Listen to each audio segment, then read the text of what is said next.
Bien, écoutez, ce développement d'Airbnb exige de notre collectivité qu'on mette les moyens. Évidemment, il y a un certain nombre de choses qui doivent se régler par une évolution du cadre législatif. Moi, personnellement, je trouve que 120 nuitées par an, c'est déjà énorme. Mais c'est énorme, 120 nuitées par an. Il faut considérer que le logement n'a pas vocation à servir de rente. Il faut absolument revenir sur l'usage du logement. Et on sait pertinemment que l'explosion des locations saisonnières est à la fois liée à la politique d'attractivité touristique qu'on développe et à des plateformes qui essayent de développer un rapport à la rente. Et que la problématique des Parisiennes et des Parisiens qui ont du mal à se loger à Paris, ça passe par l'encadrement à la baisse des loyers et du foncier, non pas par la course en avant, par la recherche de nouvelles rentes. Bon, mais surtout, on sait qu'il y a en plus des crapules dans le secteur, qui louent des appartements entiers, bien plus que 120 nuitées, qui sont par ailleurs multipropriétaires. Donc là, il faut sévir.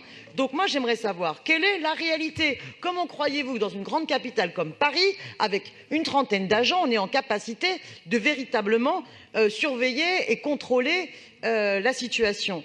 J'aimerais, monsieur le maire, que vous nous précisiez, y a-t-il eu 111 condamnations au premier semestre 2018 pour 20 000 locations qui seraient problématiques? Est-ce que vous avez connaissance de chiffres plus précis sur le nombre, sur l'estimation, et comment vous le faites pour estimer les locations qui seraient problématiques à Paris? Je pense donc qu'il faut mettre le paquet, qu'il faut absolument qu'il y ait au moins, et c'est l'objet de mon vœu, 100 agents, comme c'est le cas notamment dans une ville comme Barcelone. Et oui, il faut développer un débat pour la révision aussi de notre politique d'attractivité touristique et de ses impacts sur l'environnement, sur le logement et sur la qualité de vie et sur les problématiques de location dite saisonnière. Et il faut une réflexion qui soit engagée sur la démotion métropolitaine pour le refus, pour l'interdiction et la limitation des locations saisonnières, parce que le problème n'est plus lié simplement au centre de Madame Paris. Simonet. Airbnb se développe dans tous les arrondissements et la petite couronne. Merci.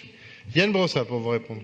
J'en viens au vœu 91 de Daniel Simonet. J'en partage évidemment l'esprit. Simplement quelques précisions. Je serai un peu au-delà des 2 minutes, mais comme il y a 4 vœux, je mords un peu. Vous évoquez la ville de Barcelone avec ses 100 agents de contrôle. Alors c'est vrai que moi aussi ça m'interpelle et j'ai utilisé cet argument-là pour obtenir des postes supplémentaires au BPLH. Cela dit, il n'est pas tout à fait de bonne foi cet argument, pour une raison assez simple, c'est que le périmètre de mission des agents de contrôle de Barcelone n'est pas exactement le même qu'à Paris. Je m'explique. Les agents de la ville de Barcelone ont un périmètre de mission plus important, puisqu'il s'agit de contrôle d'hygiène et de sécurité des hébergements touristiques, soit un travail d'une toute autre nature que celui de nos agents qui se consacrent exclusivement à la protection des locaux d'habitation. Autrement dit, les agents de contrôle de Barcelone vont dans ces logements touristiques pour vérifier si un certain nombre de normes sont remplies, ce qui n'est pas du tout le travail de nos agents à nous. Donc le périmètre n'étant pas exactement le même, il n'est pas tout à fait de bonne foi de considérer que ce serait juste de comparer 30 agents pour Paris et 100 agents pour Barcelone. Mais je serais ravi que nous ayons des agents supplémentaires et d'ailleurs je souhaite que le budget permette de le faire, mais je sais que les choses vont avancer sur ce sujet. Donc je n'émets pas un avis favorable sur ce vœu, mais enfin en tout cas sur l'esprit, je crois que nous sommes globalement d'accord. 93 avec un avis défavorable, qui est pour, qui est contre. J'étais surpris, c'est pour ça que j'ai eu un temps d'arrêt. Oui, j'ai vu ça. Qui est contre, qui s'abstient, il est rejeté.